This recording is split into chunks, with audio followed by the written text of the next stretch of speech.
mengenali dan menggunakan hukum untuk melindungi perkawinan dan keluarga. Indonesia adalah negara hukum dan itu berarti tata aturan kehidupan berkeluarga, bermasyarakat, dan bernegara mengacu pada hukum yang berlaku di Indonesia sebagaimana diungkapkan oleh buku Mengenal Hukum.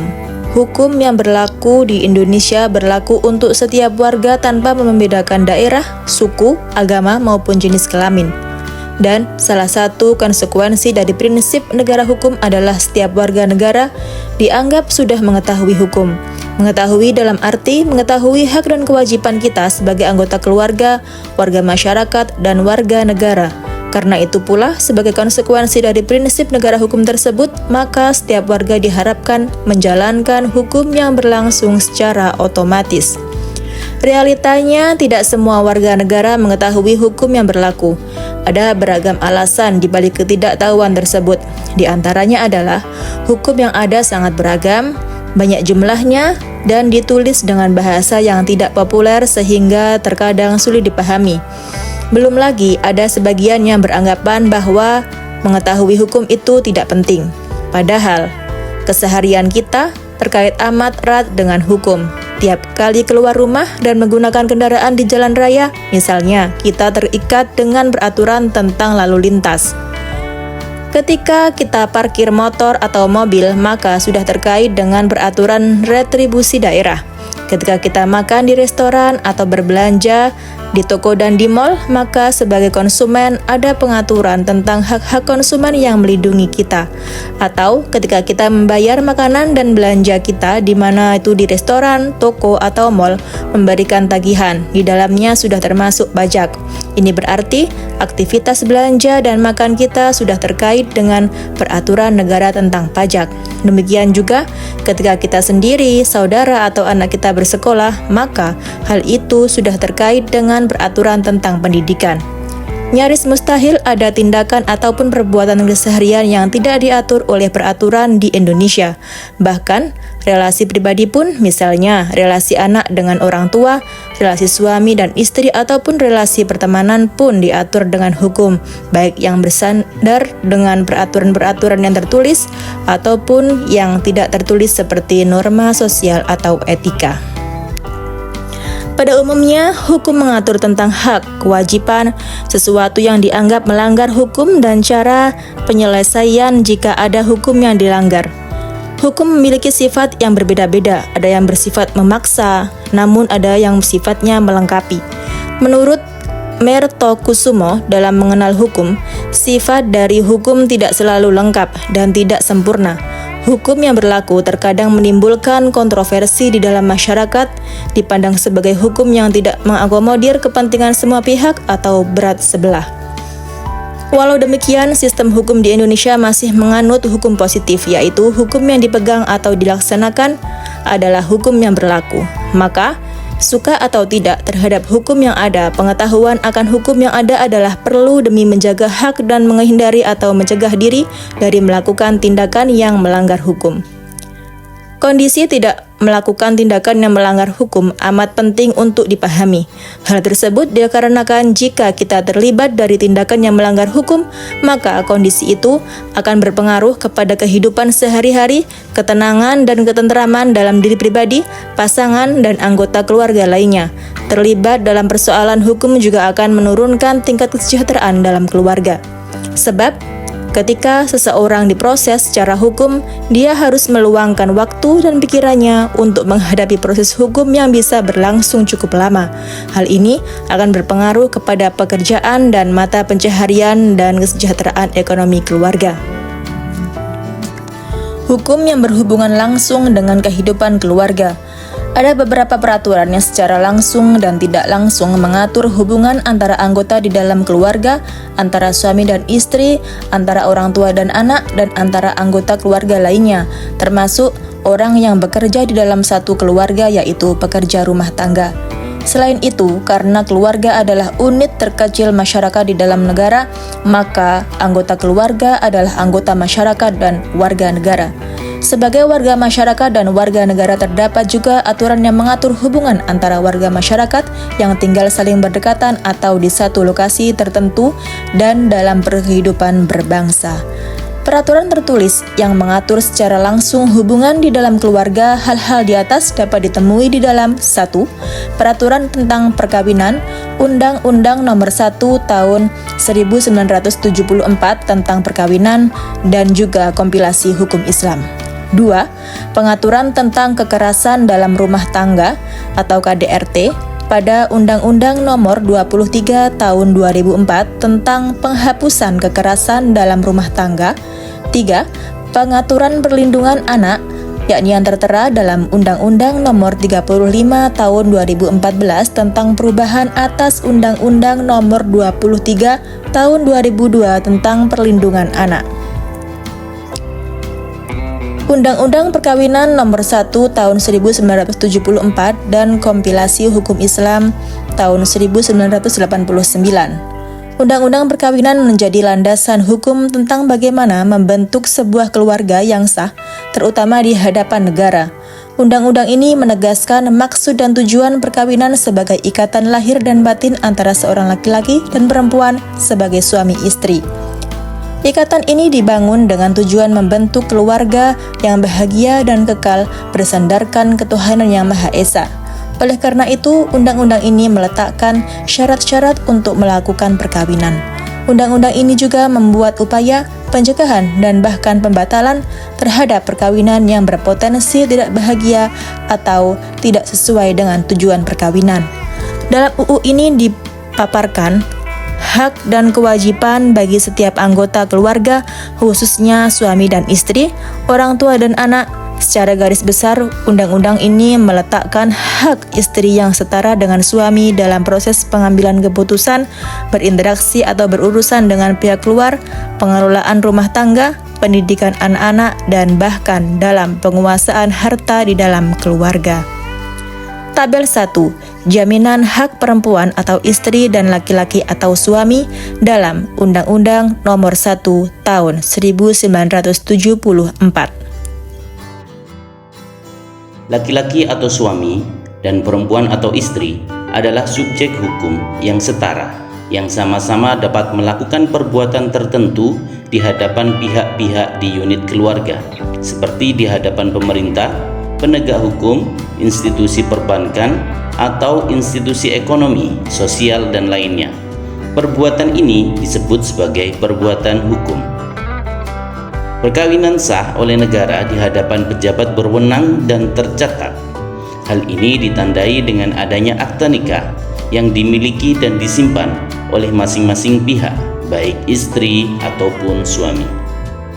Ketentuan usia kawin yaitu 21 tahun, baik bagi laki-laki maupun perempuan, dan keharusan adanya izin kedua orang tua sebagai persyaratan administratif bagi perempuan yang berusia minimal 16 tahun dan bagi laki-laki minimal usia 19 tahun.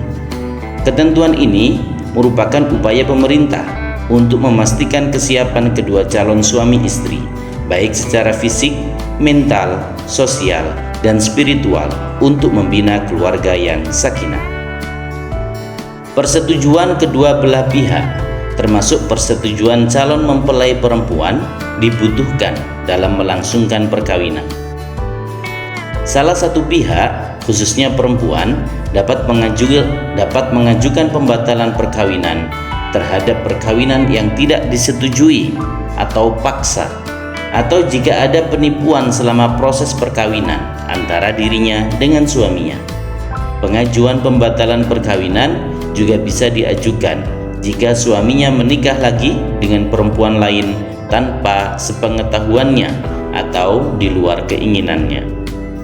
Dimungkinkan membuat perjanjian perkawinan yang melindungi kepentingan kedua belah pihak. Isi dari perjanjian itu diserahkan kepada calon pengantin. Misalnya perjanjian agar perempuan tetap bisa melanjutkan sekolah atau bekerja, atau laki-laki tidak melakukan poligami. Perjanjian perkawinan ini perlu disepakati oleh calon mempelai laki-laki dan perempuan, ditandatangani oleh kedua belah pihak. Lebih baik jika perjanjian perkawinan dicatatkan ke akta notaris sebelum perkawinan dilangsungkan. Keberadaan perjanjian ini harus diketahui oleh pejabat pencatat perkawinan dan karenanya mereka dapat sebagai saksi yang mendatangi perjanjian tersebut. Perjanjian perkawinan ini harus dilampirkan sebagai lampiran buku nikah. Hak dan kedudukan yang seimbang antara suami dan istri, baik dalam mengelola rumah tangga dan dalam mengambil suatu keputusan di dalam keluarga. Harta benda dalam perkawinan sebagai harta bersama, kecuali disebutkan berbeda dalam perjanjian perkawinan, suami istri punya hak yang sama terhadap harta tersebut.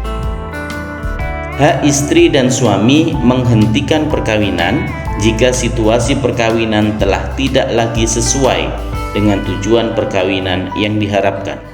Bagi suami, hal ini disebut sebagai gugat talak. Bagi istri, disebut gugatan cerai. Selain berhak untuk menghentikan perkawinan, kedua belah pihak juga memiliki hak untuk mempertahankan perkawinan dengan menyampaikan penolakan terhadap gugatan yang diajukan oleh salah satu pihak melalui pengadilan.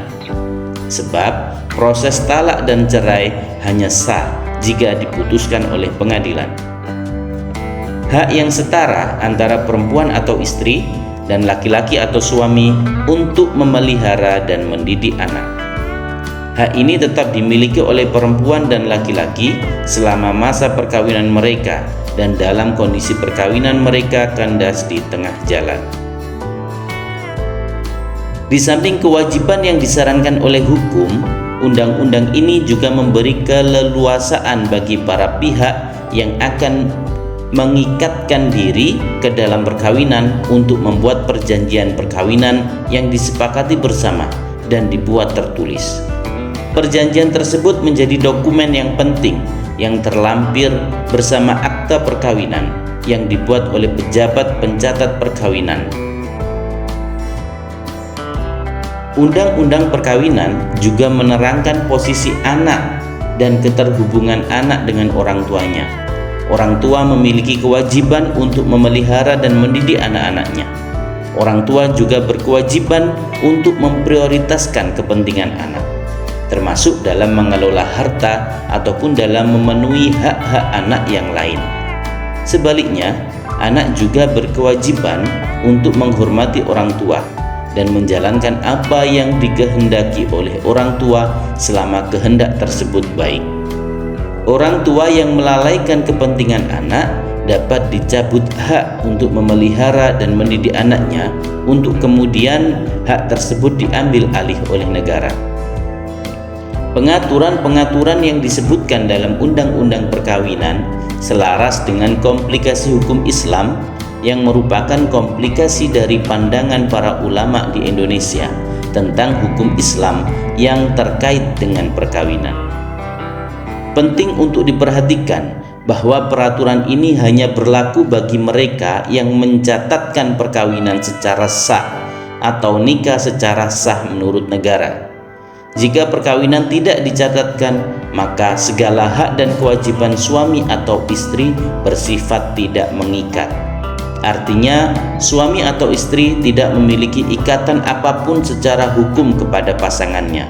Oleh karena itu, mencatatkan perkawinan menjadi penting sebagai pengakuan bahwa perkawinan itu sah secara negara. Perkawinan yang sah dan dicatatkan dapat dibuktikan dengan adanya akta perkawinan atau buku nikah.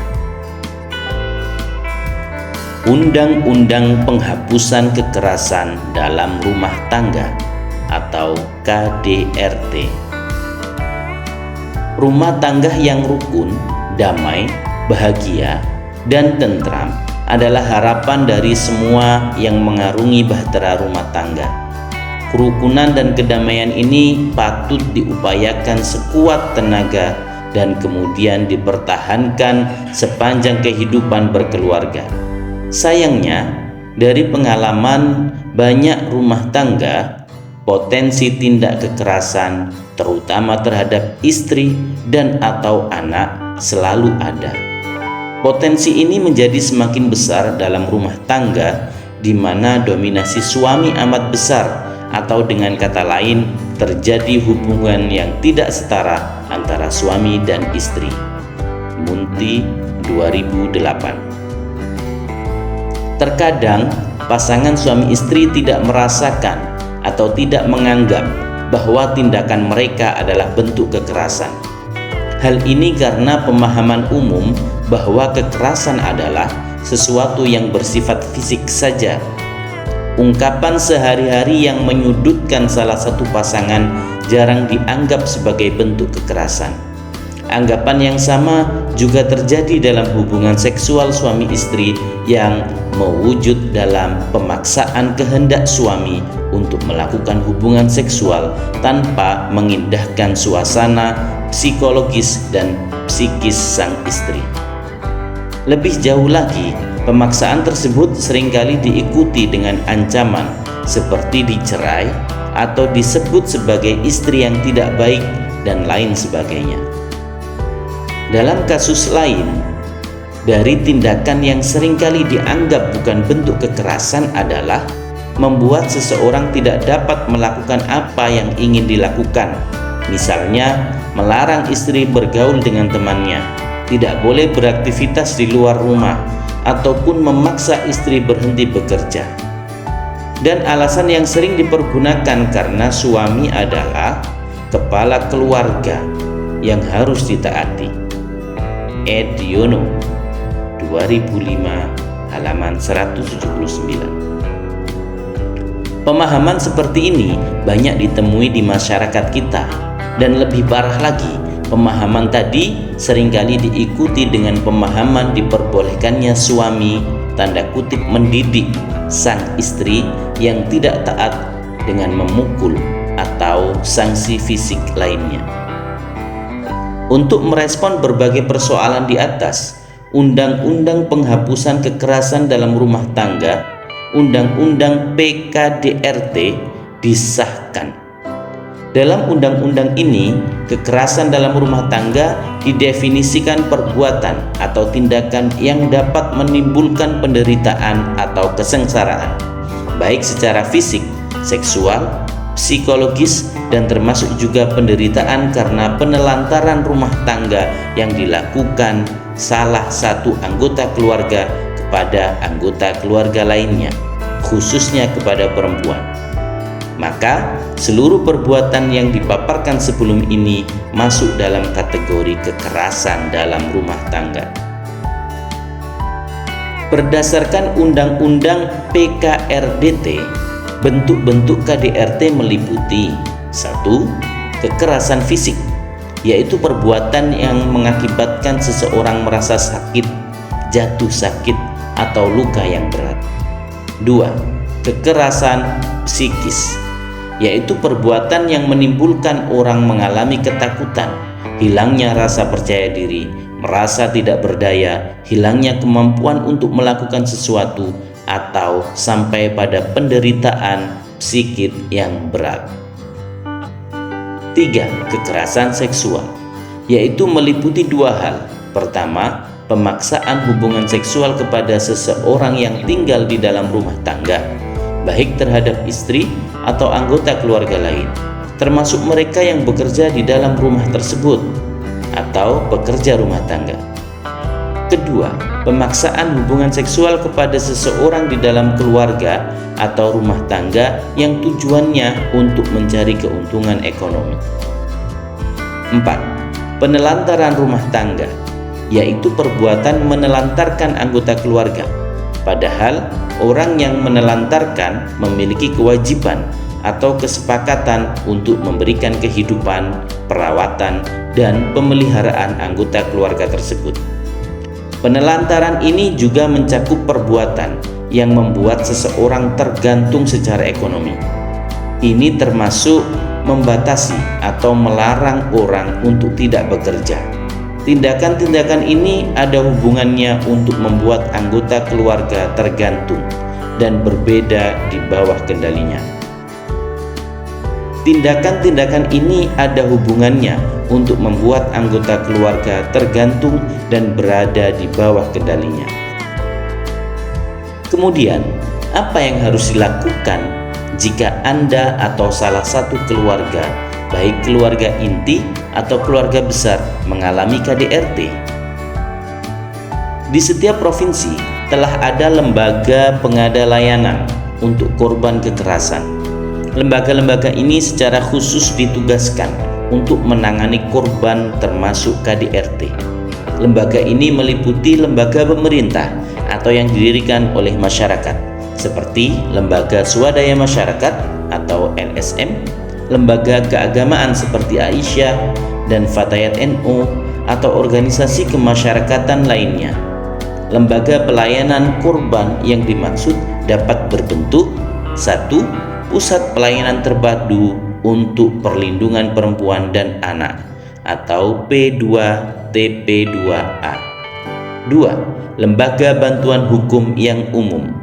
3. Lembaga bantuan hukum yang khusus untuk perempuan seperti LBH APIK. 4. Pusat Pelayanan Terpadu atau PPT di rumah-rumah sakit umum tingkat provinsi. 5. Lembaga konseling. Seseorang yang menjadi korban memiliki hak-hak untuk dibantu agar ia dilindungi dari kekerasan yang berkelanjutan. Bantuan yang dimaksud misalnya layanan konseling untuk berkeluh kesah, informasi dan pendampingan hukum dan penanganan medis. Undang-undang ini mengatur perbuatan KDRT sebagai perbuatan pidana, yaitu perbuatan yang diancam dengan hukuman penjara. Beratnya ancaman hukuman yang diberikan kepada pelaku KDRT hendaknya mendorong dan memicu kesadaran bahwa kekerasan dalam keluarga harus dihindari. Salah satu caranya adalah menyadari bahwa setiap anggota keluarga adalah orang yang patut dihargai dan disayangi. Cara lainnya adalah dengan membangun komunikasi yang efektif sehingga dapat berguna ketika ada terjadi konflik dalam keluarga di kemudian hari. Undang-undang tentang perlindungan anak. Pada umumnya, keberadaan anak-anak sangat diharapkan oleh setiap keluarga. Karena itu, anak-anak perlu dihargai dan dilindungi. Hanya saja, seringkali orang tua memperlakukan anak secara tidak tepat. Anak dianggap seseorang yang tidak mengerti apapun dan harus mengikuti kemauan orang tua. Ada pula orang tua yang cenderung tidak mendengar keinginan anaknya. Ditambah lagi, masih ada pandangan umum bahwa jika anak memiliki pendapat dan kehendak yang berbeda dengan yang dimiliki orang tua, maka sikap tersebut dianggap sebagai bentuk perlawanan.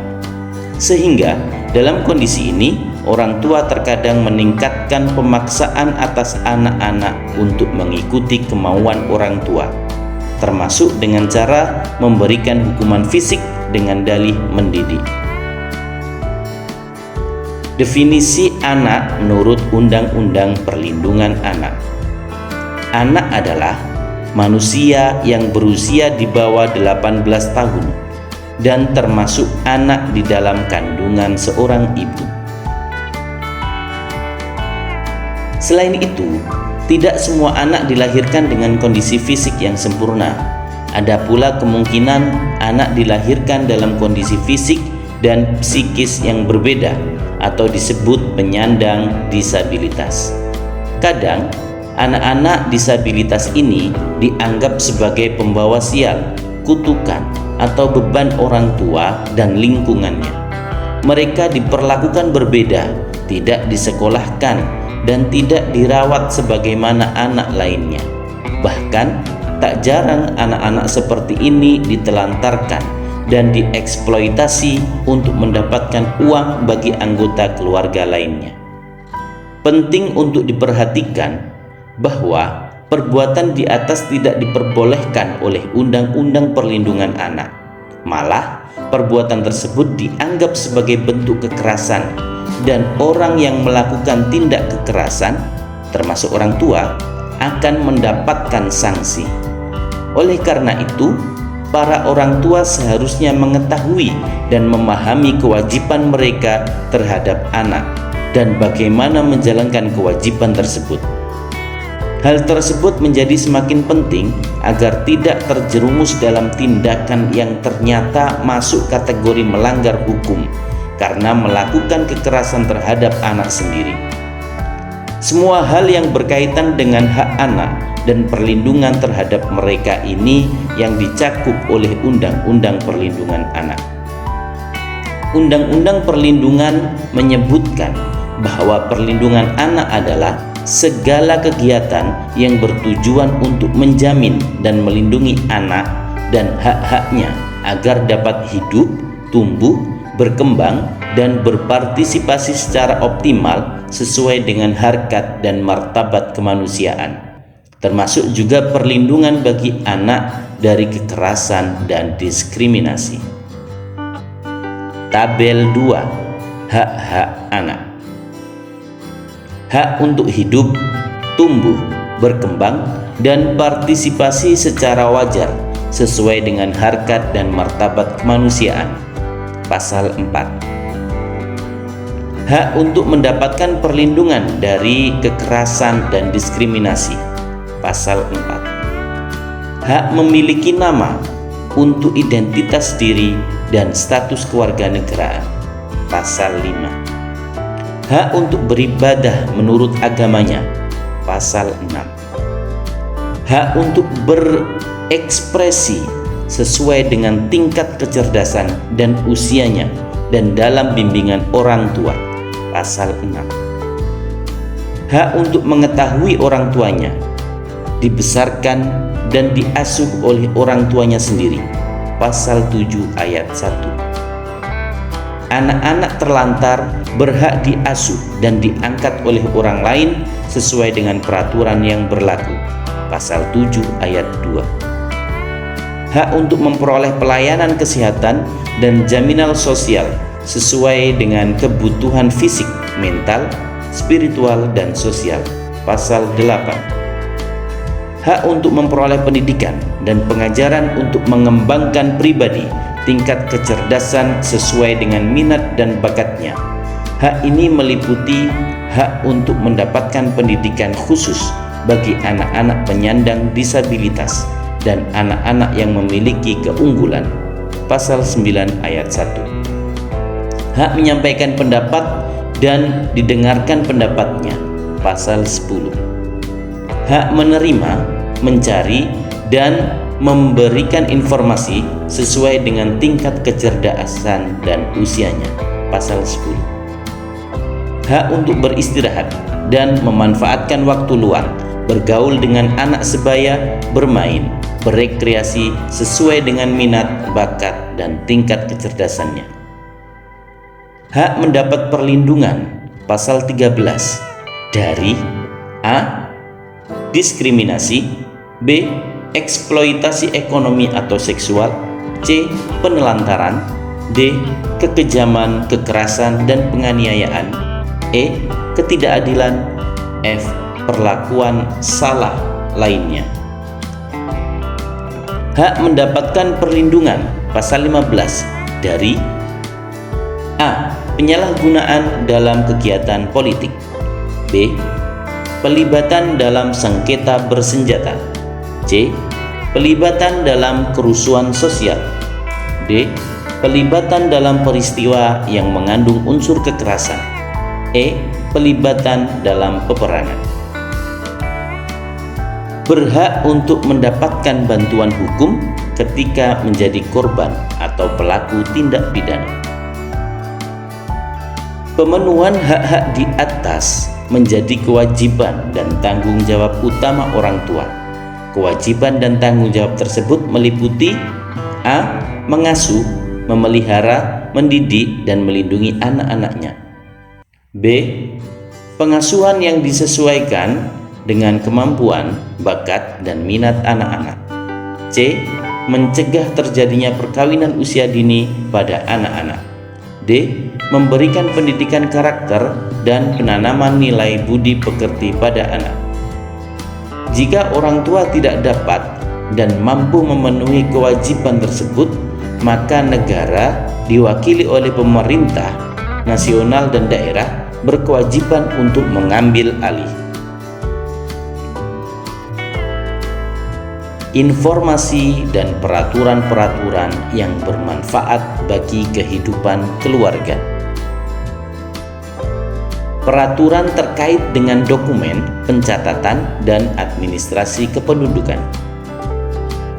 Kehidupan berkeluarga selalu diwarnai dengan berbagai peristiwa sehari-hari. Peristiwa ini bisa peristiwa yang mengembirakan seperti kelahiran atau yang menyedihkan seperti kematian dan seterusnya. Peristiwa sehari-hari di dalam kehidupan berkeluarga dapat disebut sebagai peristiwa hukum, sebab hampir semua peristiwa di dalam keluarga memiliki hubungan dengan lembaga-lembaga di luar keluarga, baik pemerintah atau swasta. Saat membeli tanah dan rumah misalnya, transaksi jual beli tersebut perlu dihadapkan dan dicatatkan di pejabat pembuat akta tanah atau PPAT atau notaris yang berada di setiap kabupaten. Contoh lainnya adalah kematian anggota keluarga yang perlu diketahui oleh pemerintah daerah setempat dan perlu surat kematian. Laporan dan surat tersebut penting untuk mengurus segala urusan yang ditinggalkan oleh anggota keluarga yang meninggal, seperti pembayaran hutang, penutupan rekening bank, atau pembagian warisan yang ditinggalkan anggota keluarga. Dan sebagai peristiwa hukum, maka segala peristiwa tersebut perlu didokumentasikan.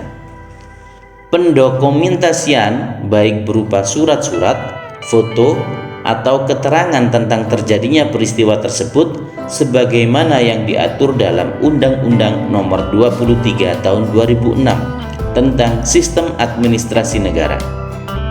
Dengan adanya pencatatan, maka lembaga yang berwenang dapat mengeluarkan dokumen dan surat yang sah yang dapat dipergunakan sesuai peruntukannya. Tabel 3. Dokumen-dokumen penting keluarga. Nomor, jenis dokumen, keterangan. 1. Kartu keluarga. Kartu identitas keluarga yang berisi data anggota keluarga meliputi nama, susunan, dan hubungan di dalam keluarga dan identitas lainnya.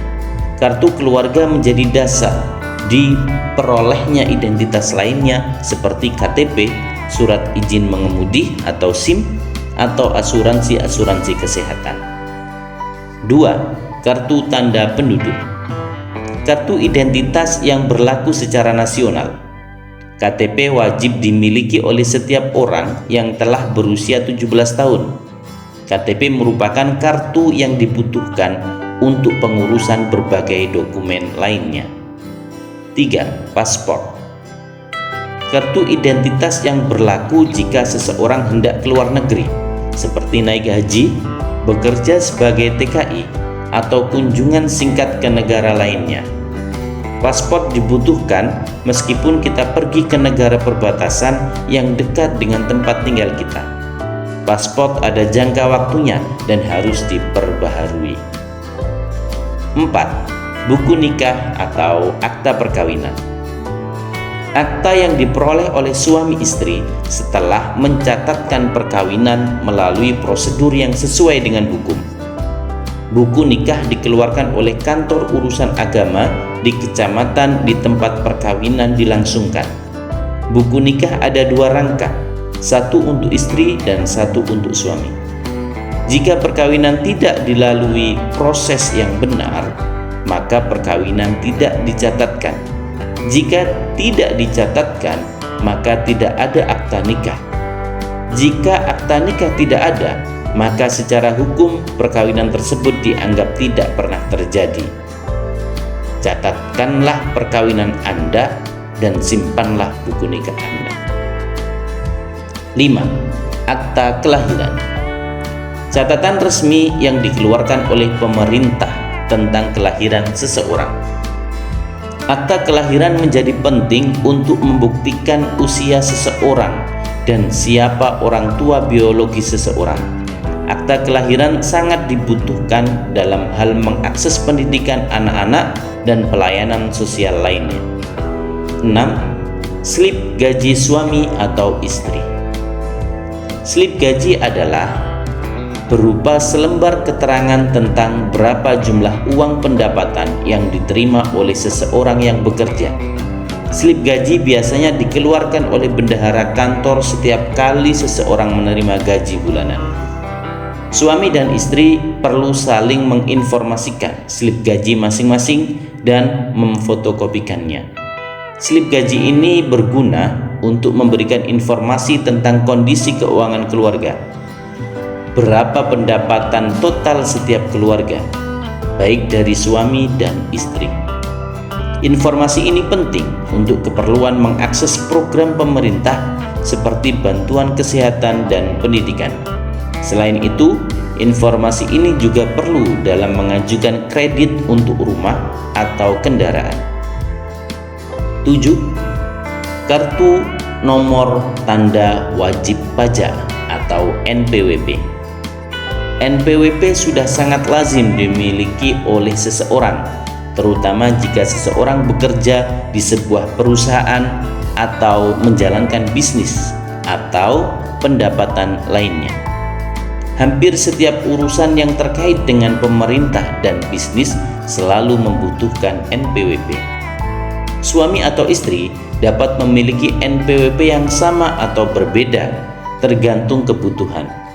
Bagi yang memiliki NPWP perlu melaporkan pendapatan dan jumlah kekayaannya setiap tahun di kantor pajak.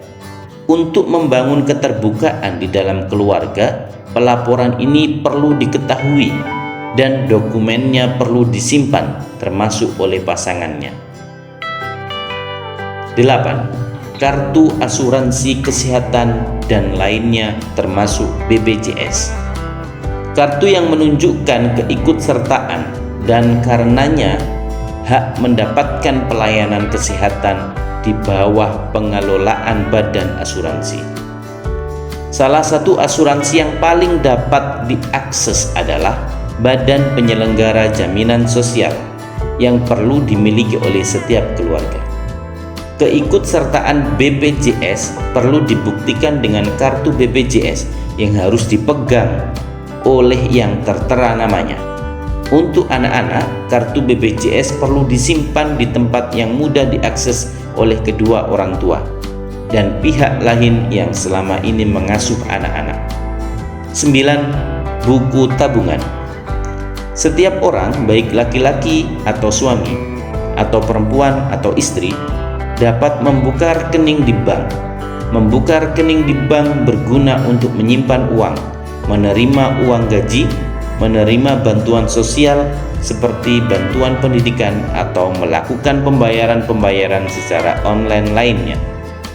Membuka rekening bank adalah hal yang biasa. Bahkan ada yang memiliki rekening bank lebih dari satu di bank yang berbeda ataupun bank yang sama. Suami dan istri dapat membuka rekening bank yang berbeda. Namun, sangat disarankan bahwa pembukaan rekening diketahui oleh pasangan masing-masing. Oleh karena itu, ada baiknya memfotokopi buku bank masing-masing pasangan. Sebab, meski nama di dalam rekening adalah nama salah satu pihak, dalam undang-undang perkawinan disebutkan itu adalah bagian dari harta bersama. Hal ini khususnya jika rekening itu dibuka di dalam perkawinan atau uang yang ditempatkan di rekening adalah uang hasil usaha selama mereka menikah. 10. Surat tanda kendaraan bermotor atau STNK dan bukti pemilik kendaraan bermotor atau BPKB. STNK merupakan surat yang menginformasikan kendaraan yang kita gunakan. STNK perlu disimpan dan dibawa ketika kita membawa kendaraan, baik mobil atau motor. Sementara BPKB adalah bukti kepemilikan kendaraan bermotor. BPKB perlu disimpan sebaik-baiknya, sebab BPKB diperlukan setiap membayar pajak tahunan.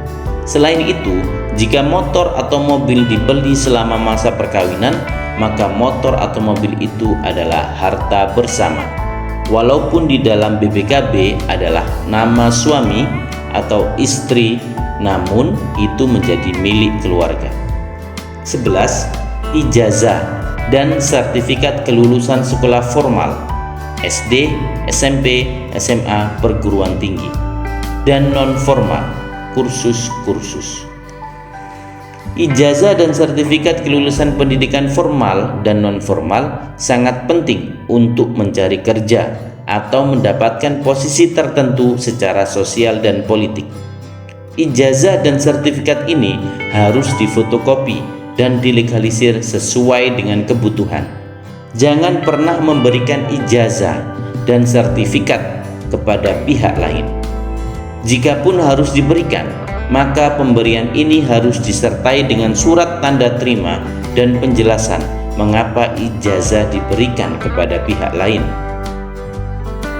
Dokumen-dokumen di atas tidak saja disimpan, tapi perlu digandakan, dan jika memungkinkan, salinan tersebut dilegalisir atau dibawa ke kantor pos atau instansi yang mengeluarkan untuk disebutkan bahwa fotokopi itu adalah sesuai dengan dokumen asli. Legalisir tersebut disimpan terpisah dengan dokumen. Hal ini menjaga segala kemungkinan terhadap hilangnya dokumen tersebut. Contoh penyimpanan dokumen penting. Seseorang yang membeli motor secara kredit, maka orang tersebut perlu mencatat berapa jumlah kreditnya dan jumlah kredit yang sudah dibayarkan. Kwitansi pembayaran cicilan perlu disimpan sebagai bukti telah membayar kredit. Setelah kredit lunas, maka surat kendaraan bermotor perlu difotokopi, disimpan secara baik. Suami dan istri perlu tahu tentang adanya kredit tersebut dan karenanya menyimpan fotokopi STNK dan kwitansi-kwitansinya. Sebab dokumen itu pertanda suami dan istri memiliki harta bersama atau harta milik keluarga mereka. Seluruh peristiwa hukum patut diketahui bersama oleh suami dan istri. Karenanya, dokumen pun disimpan bersama. Jika disimpan oleh salah satu pihak, maka pihak lain perlu menyimpan fotokopi yang dilegalisir. Hal ini penting untuk menjaga agar salah satu pihak tidak menggunakan dokumen tersebut tanpa sepengetahuan pihak lainnya. Selain itu, keberadaan dokumen-dokumen identitas diri dan keluarga seperti KTP, KK, akta kelahiran menjadi prasyarat utama untuk mengakses pelayanan dan program pemerintah sebagaimana dibahas berikutnya. Tanpa dokumen-dokumen tersebut, maka kita tidak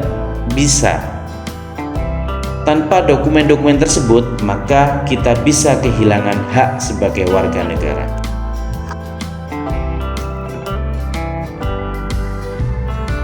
Peraturan terkait dengan pelayanan kesehatan, pendidikan, dan kesejahteraan lainnya.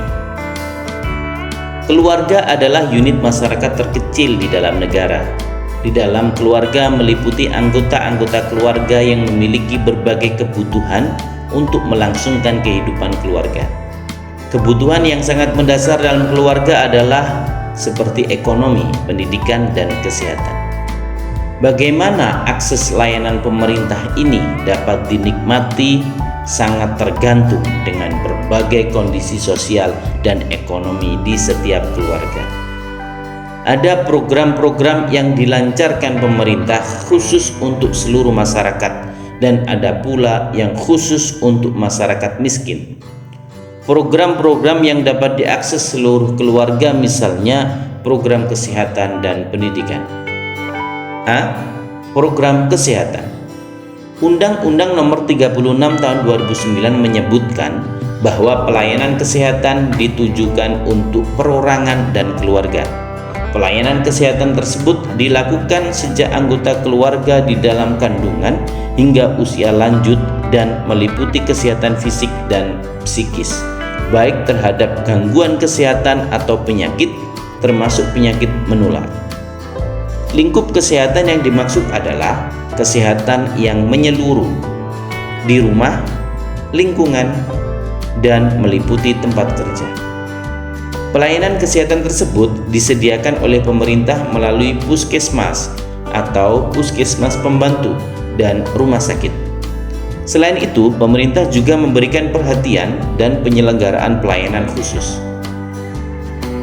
Poin 1. Keluarga berencana atau KB. Pelayanan ini bertujuan untuk mengatur kehamilan bagi pasangan usia subur yang dirasa penting demi membentuk generasi penerus yang sehat dan cerdas. Dengan membantu pengaturan tersebut, pasangan suami istri dapat menentukan waktu yang pas agar keluarga siap dengan keberadaan anak yang dilahirkan. Pelayanan ini dapat ditemukan di setiap pusat kesehatan masyarakat atau puskesmas atau puskesmas pembantu. Poin 2. Bayi dan balita. Indonesia termasuk negara dengan angka kematian bayi yang cukup tinggi. Oleh karena itu, pemerintah berupaya untuk memberikan pelayanan khusus terhadap bayi dan balita. Pelayanan tersebut berupa imunisasi, penguatan gizi, pengawasan kesehatan yang dilakukan melalui pos pelayanan terpadu atau posyandu yang ada di setiap desa atau puskesmas. Jika Anda memiliki anak bayi di bawah 5 tahun, pastikan bahwa anak Anda terdaftar di posyandu setempat. Poin 3. Remaja, khususnya remaja perempuan. Anak remaja berhak atas informasi dan edukasi serta layanan kesehatan, termasuk kesehatan reproduksi remaja sesuai dengan masalah dan kebutuhan mereka. Informasi dan edukasi ini dimaksudkan agar mereka terbebas dari berbagai gangguan kesehatan dan penyakit yang dapat menghambat pengembangan potensi mereka. Selain itu, anak usia sekolah dan remaja berhak mendapatkan pendidikan kesehatan melalui sekolah dan madrasah maupun luar sekolah. Tujuannya untuk meningkatkan kemampuan hidup anak sehingga dapat belajar, tumbuh, dan berkembang secara harmonis dan optimal. Pemberian informasi, pendidikan, dan kesehatan ini juga mempersiapkan anak-anak remaja tumbuh menjadi dewasa yang sehat dan berkualitas. Poin 4. Perempuan hamil dan menyusui. Perempuan yang sedang hamil dan menyusui perlu diperhatikan gizi dan kesehatannya. Perempuan hamil rentan dan beresiko keguguran, kehilangan bayi ketika melahirkan atau bahkan meninggal. Gizi yang cukup dan kontrol terhadap kesehatan dan kondisi kehamilan merupakan langkah amat penting agar kondisi kesehatan ibu dan bayi terus stabil dan bebas dari sakit dan gangguan yang dapat berpengaruh terhadap proses kehamilan dan kelahiran. Selain itu, gizi dan kesehatan yang prima juga dibutuhkan untuk dapat menyusui bayi. Gizi dan kesehatan yang buruk dapat berakibat bayi yang menyusui juga menderita kekurangan gizi dan bahkan terkena penyakit yang ditularkan oleh ibunya. Berkaitan dengan pemberian ASI yang kerap menjadi kendala bagi perempuan yang bekerja, Undang-Undang Kesehatan dan Undang-Undang Ketenagakerjaan telah mengatur kewajiban perusahaan untuk menyediakan fasilitas berupa penyediaan ruang untuk menyusui dan memerah ASI serta tempat penyimpanan ASI. Saat ini, pemerintah menyediakan program jaminan kesehatan melalui kewajiban warga untuk ikut serta dalam jaminan sosial yang diselenggarakan oleh Badan Penyelenggara Jaminan Sosial atau BPJS. Keikutsertaan ini ditandai dengan pembayaran iuran secara bulanan atau tahunan. Bagi pekerja, baik laki-laki atau perempuan, keikutsertaan ini dapat dilakukan melalui perusahaan tempat mereka bekerja, karena keikutsertaan BPJS menjadi hak yang harus ditanggung atau disediakan oleh perusahaan atau pemberi kerja termasuk majikan. Bagi masyarakat yang tidak mampu, maka dapat mendaftar untuk ikut dalam program Kartu Sehat secara gratis. B. Program Pendidikan Nasional. Saat ini, pendidikan menjadi salah satu tiang kemandirian dan kesejahteraan. Bukan hanya kemandirian dan kesejahteraan diri saja, tapi juga keluarga, keturunan, dan akhirnya negara. Karena itu, akses kepada pendidikan yang baik dan menata menjadi sebuah program berlanjutan dan terus digalakkan dari waktu ke waktu. Menurut Undang-Undang Nomor 20 Tahun 2003 tentang Sistem Pendidikan Nasional, pendidikan adalah usaha sadar dan terencana untuk mewujudkan suasana belajar dan proses pembelajaran. Proses ini dilakukan agar peserta didik secara aktif mengembangkan potensi dirinya untuk memiliki kekuatan spiritual keagamaan, pengendalian diri, kepribadian, kecerdasan, akhlak mulia, serta keterampilan yang diperlukan dirinya, masyarakat, bangsa, dan negara. Bagi setiap orang tua, pendidikan untuk anak, khususnya pendidikan dasar hingga menengah, merupakan kewajiban. Terlebih lagi dengan program pendidikan dasar gratis yang sudah dimulai sejak lama, maka akses ke pendidikan dasar 9 tahun menjadi lebih terbuka untuk semua lapisan masyarakat, baik yang sejahtera maupun yang masih berada di bawah garis kemiskinan. Program pendidikan gratis ini juga berlaku bagi para siswa yang berkebutuhan khusus. Bagi orang tua yang memerlukannya, dipersilahkan menghubungi Dinas Pendidikan setempat. Peraturan-peraturan yang berdampak pada kehidupan keluarga. Ada pula peraturan lainnya yang dapat mempengaruhi hubungan dan kehidupan di dalam keluarga. Di antaranya adalah peraturan yang berkaitan dengan tindakan yang dianggap sebagai tindakan pelanggaran hukum berat atau menjadi korban dari tindakan tersebut. Termasuk di antara tindakan atau perbuatan yang digolongkan sebagai kejahatan serius adalah 1. Memperdagangkan atau mengeksploitasi orang atau menjadi korban perdagangan sebagaimana disebutkan dalam Undang-Undang Nomor 1 Tahun 2007 tentang penghapusan tindak pidana perdagangan orang atau PTPPO atau perdagangan orang. Perdagangan orang cukup marak terjadi di Indonesia. Korbannya sebagian besar adalah perempuan dan anak. Mereka dieksploitasi secara seksual untuk kepentingan komersial pihak yang terlibat melakukan perdagangan. Hamim dan Agustinanto 2006. Dari banyak kasus, proses perekrutan korban perdagangan orang beragam macamnya. Ada yang diculik, ada pula yang diiming-imingi sesuatu. Rentang korbannya mulai dari anak SMP hingga mahasiswa. Mereka yang bernasib malang tersebut sangat sulit keluar dan pulang ke rumah karena kejahatan bersifat transnasional. Artinya, kejahatan semacam ini melibatkan sindikat-sindikat yang sangat rapi dan terorganisir.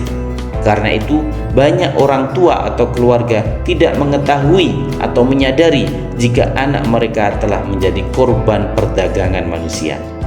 Tapi, berlawanan dengan kondisi ini, ada juga orang tua atau anggota keluarga malah terlibat dalam perdagangan orang, bahkan memanfaatkan anaknya untuk kepentingan ekonomi. Perbuatan yang dapat diancam sebagai perdagangan orang antara lain: A. Pengangkatan anak dengan menjanjikan sesuatu atau memberikan sesuatu dengan maksud untuk dieksploitasi. B. Pengiriman anak ke dalam atau ke luar negeri dengan cara apapun yang mengakibatkan anak tersebut tereksploitasi. C. Memasukkan orang ke wilayah negara Republik Indonesia atau mengeluarkan orang ke luar negeri dengan maksud untuk dieksploitasi di Indonesia atau di negeri lain. D. Penyelenggara negara yang menyalahgunakan kekuasaan yang mengakibatkan terjadinya tindak pidana perdagangan orang. E. Menggerakkan orang lain supaya melakukan tindak pidana perdagangan orang. F. Memberi atau memasukkan keterangan palsu pada dokumen negara atau dokumen lain, atau memalsukan dokumen negara atau dokumen lain untuk mempermudah terjadinya tindak pidana perdagangan orang. G.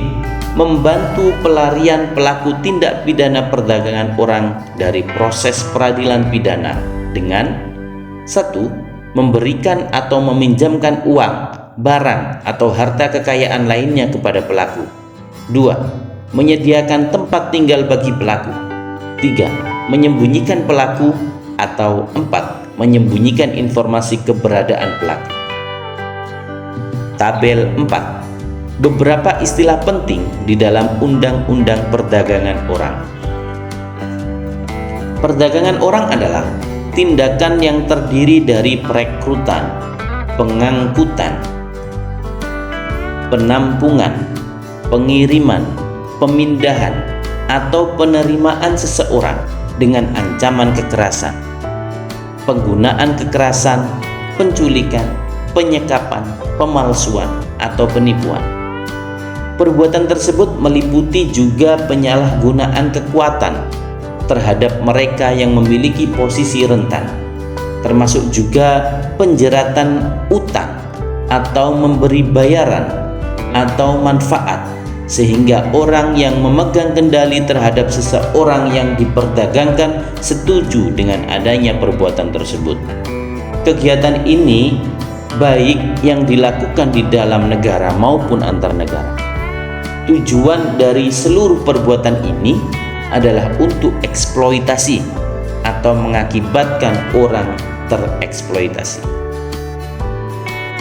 Eksploitasi adalah tindakan dengan atau tanpa persetujuan korban yang meliputi tetapi tidak terbatas pada pelacuran, kerja atau pelayanan paksa, perbudakan atau praktik serupa perbudakan, penindasan, pemerasan, pemanfaatan fisik, seksual, organ reproduksi. Eksploitasi juga termasuk perbuatan memindahkan atau mentransplantasi organ dan atau jaringan tubuh secara ilegal, atau memanfaatkan tenaga atau kemampuan seseorang oleh pihak lain untuk mendapatkan keuntungan baik material maupun imaterial. Eksploitasi seksual adalah pemanfaatan organ tubuh seksual atau organ tubuh lain dari korban untuk mendapatkan keuntungan, termasuk kegiatan pelacuran dan pencabulan. 2. Melakukan korupsi atau mengambil keuntungan secara pribadi atau untuk orang lain dengan menggunakan kekuasaan atau dengan menabrak aturan seperti tertera dalam Undang-Undang Nomor 20 Tahun 2001 tentang tindak pidana korupsi dan Undang-Undang Nomor 31 Tahun 1999 tentang pemberantasan tindak pidana korupsi. Korupsi menjadi musuh bersama karena bukan hanya berpotensi merugikan negara atau perusahaan, tetapi juga berdampak kepada kehidupan keluarga. Hal tersebut dapat dilihat dari mereka yang terpidana kasus korupsi dan meringkuk di balik jeruji, maka keluarganya menjadi sasaran ejekan orang lain, kondisi psikologis anggota keluarganya terganggu, dan lain sebagainya. Perbuatan yang dikategorikan korupsi antara lain meliputi seseorang yang memiliki status pegawai negeri atau punya posisi atau jabatan melakukan a. Perbuatan memperkaya diri sendiri atau orang lain atau suatu korporasi perusahaan yang dapat merugikan keuangan negara atau perekonomian negara. B. Menyalahgunakan kewenangan, kesempatan atau sarana yang ada padanya karena jabatan atau kedudukan dengan tujuan menguntungkan diri sendiri atau orang lain atau suatu korporasi yang dapat merugikan keuangan negara atau perekonomian negara. C.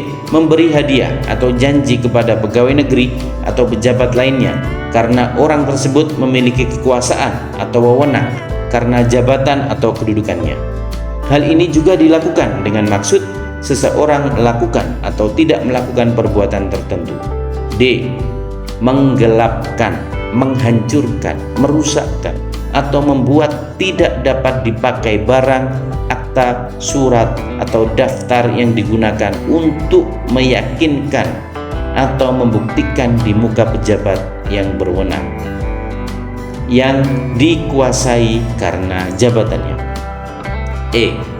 Membiarkan orang lain menghilangkan, menghancurkan, merusakkan, atau membuat tidak dapat dipakai barang, akta, surat, atau daftar tersebut. F.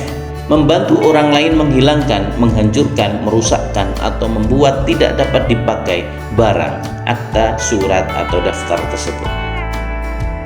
3. Keterlibatan dengan narkoba, baik sebagai pengguna atau menjadikan narkoba sebagai bisnis sebagaimana tertera dalam Undang-Undang Nomor 35 Tahun 2009 tentang narkoba. Narkoba sendiri adalah zat atau obat yang dapat menyebabkan penurunan atau perubahan kesadaran, hilangnya rasa, mengurangi sampai menghilangkan rasa nyeri, dan dapat menimbulkan ketergantungan. Zat atau obat ini dapat berasal dari tanaman atau bukan tanaman, buatan. Perbuatan yang dilarang dan dapat dihukum adalah meliputi: A. Menanam atau memelihara tanaman narkotika. B. Memiliki, menyimpan, menguasai, atau menyediakan tanaman atau bukan tanaman. C. Mengangkut, mengemas, menjual, atau mengedarkan. D. Memproduksi, mengekspor, mengimpor, atau menyalurkan. E. Menawarkan untuk menjual, dijual, membeli, menjadi perantara, atau menukarkan. F. Menggunakan atau memberikan kepada orang lain. Termasuk juga dalam kategori di atas, bahan pemula atau bahan kimia yang dapat digunakan untuk memproduksi narkotika. Hukuman bagi mereka yang menggunakan, apalagi yang mengedarkan, sangat berat dan lama. Namun, walaupun tidak mendapat hukuman penjara, seseorang yang menggunakan narkoba akan menimbulkan masalah besar. Mereka yang menggunakan narkoba akan menimbulkan gelombang masalah bagi diri dan keluarga.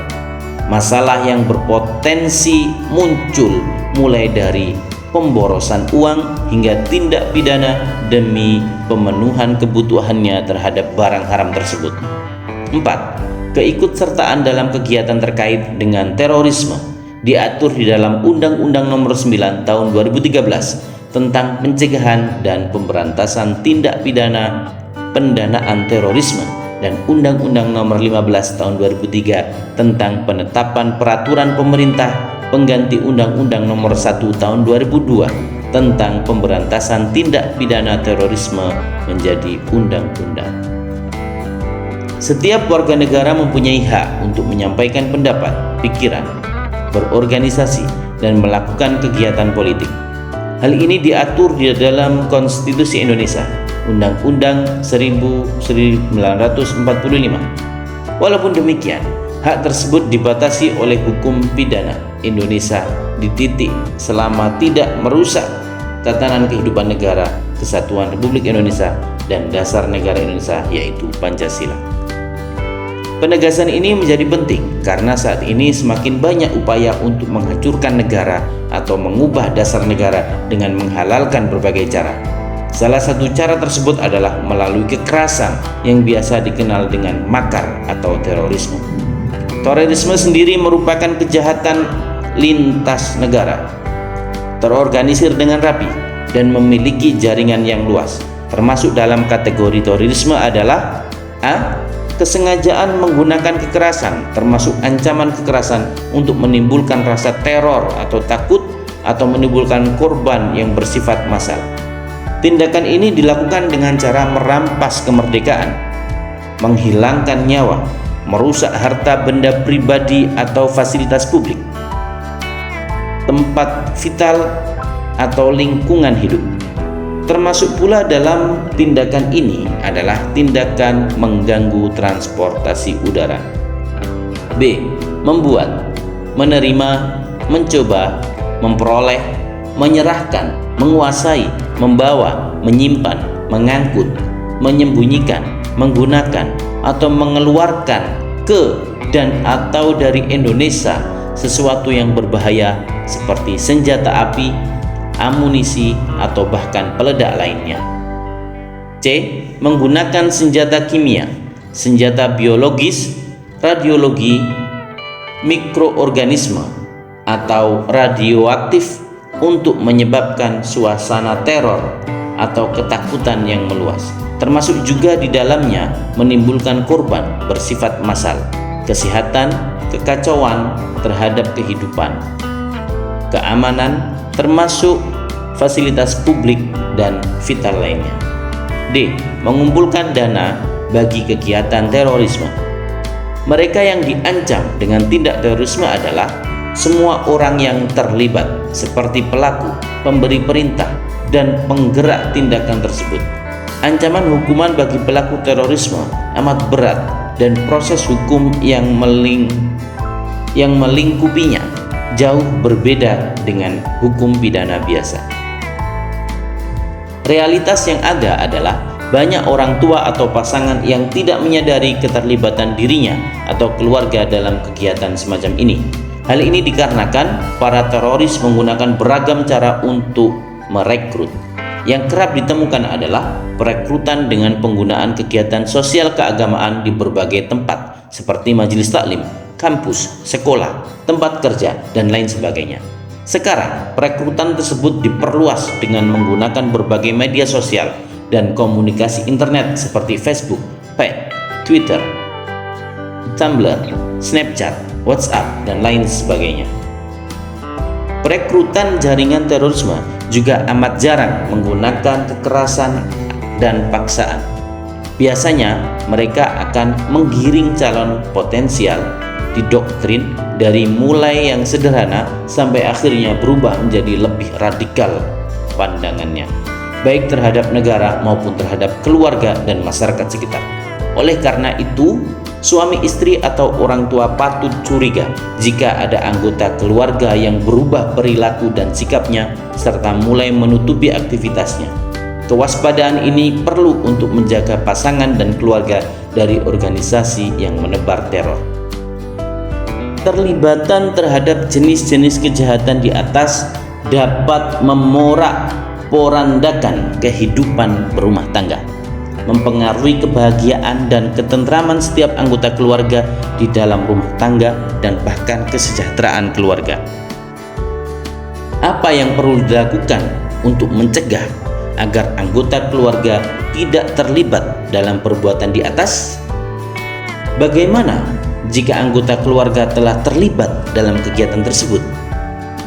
Salah satu bentuk pencegahan adalah dengan memberikan pengetahuan yang cukup tentang hukum yang berlaku untuk kemudian menjadikannya sebagai pagar diri dari perbuatan melanggar hukum.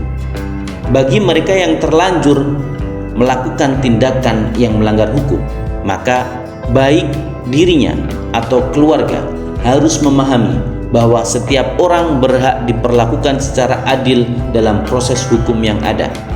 Setiap orang berhak membela diri dan untuk itu berhak mendapatkan bantuan hukum sebagaimana diatur di dalam Undang-Undang Nomor 16 Tahun 2011 tentang bantuan hukum melalui organisasi bantuan hukum yang ada di setiap daerah.